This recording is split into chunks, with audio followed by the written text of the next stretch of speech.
त्याच्या सोबतच ही जाण्यासाठी सुद्धा अनेक महापुरुषांनी प्रयत्न केले आहे. आदि शंकराचार्यांपासून तर सगळे जे संत समाज आपण पाहतो, संत ज्ञानेश्वर महाराजांचं आपण पाहतो, विष्णुमय जग वैष्णवांचा धर्म, भेदाभेद भ्रम अमंगळ.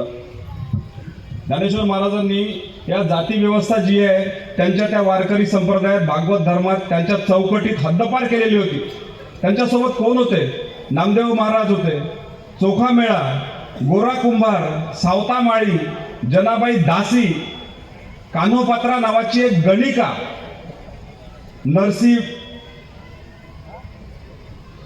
नरहरी सोनार, 18 पगड जातीचे सगळ्या जातीचे संत हे ज्ञानेश्वर महाराजांच्या आणि नामदेव महाराजांच्या भोवती एकत्र झाले. कांदा मुळा भाजी अवघी विठाई माझी, आपापल्या ज्या रोजच्या व्यवहारातल्या उदाहरणातून त्यांनी भक्ती सांगितलं. ही कुठं जाती व्यवस्था आहे? त्याच्यानंतर अनेक महापुरुषांनी, सावरकरांचं आपण नाव जे घेतलं अगदी सुरुवातीला, सावरकरांनी रत्नागिरीमध्ये आणि त्यांच्या त्या सगळ्या याच्यामध्ये सप्त शृंखला मोडून टाकण्याचा प्रयत्न केलाय. वेगवेगळ्या जातीच्या लोकांचे लग्न लावून दिले, पतित पावन मंदिराची स्थापना केली, अनेक प्रकारचे उपक्रम केले. संघामध्ये सुद्धा ही अस्पृश्यता, संघामध्ये सुद्धा ही विषमता ही कधीही नव्हती. संघामध्ये कधी जात विचारल्या गेली नाही. अशा पद्धतीनं केवळ भाषण देऊन, सांगून, चर्चा करून होणार नाही, तर प्रत्यक्ष आचरणातून ही समरसता येईल यावर संघाचा विश्वास होता आणि त्याच पद्धतीची कार्यपद्धती ही संघाची राहिलेली आहे.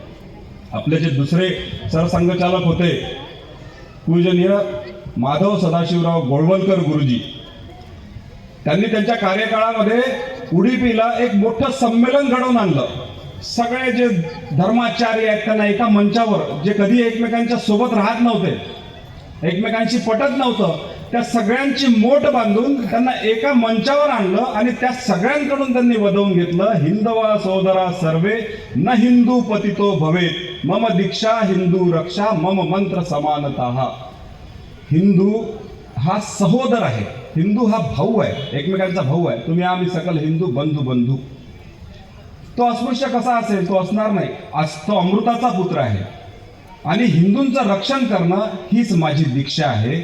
अशा प्रकारचा सगळ्यांकडूनचा संकल्प श्री गुरुजींनी वदवून घेतला. ही समरसतेचा भाव हा संघाच्या स्थापनेपासून आहे. आजही आपण या पंचपरिवर्तनामध्ये समरसता सांगताना काय म्हणतोय की माझ्या संपर्कात सगळ्या जातीचे लोक आहेत का? माझ्या मित्रमंडळीमध्ये सर्व जातीचे मंडळी आहेत का? त्याच्या घरी माझं जाणं आहे का? त्याचं माझ्या घरी येणं आहे का? हे सगळं करणं ही समरसता आहे. स्वतःपासून त्याची सुरुवात करणं. एखादी वस्ती आहे, एखादं गाव आहे, त्या गावामधला जो पानवठा आहे, त्या गावामधलं जो मंदिर आहे, त्या गावामधली जी स्मशानभूमी आहे, त्यावर कुठल्याही एका जातीचा अधिकार नसेल, ते सर्वांसाठी खुलं असेल. आजही जर असं कुठं असेल तर तो स्वयंसेवक त्या ठिकाणी सर्वांना प्रवेश मिळेल अशा प्रकारचे प्रयत्न करेल. ही समरसतेचा भाव हा जो आहे हे पहिलं परिवर्तन. दुसरं परिवर्तन कुटुंब प्रबोधन. आपल्याकडे कुटुंब व्यवस्था होती, एकत्र कुटुंब असायचे.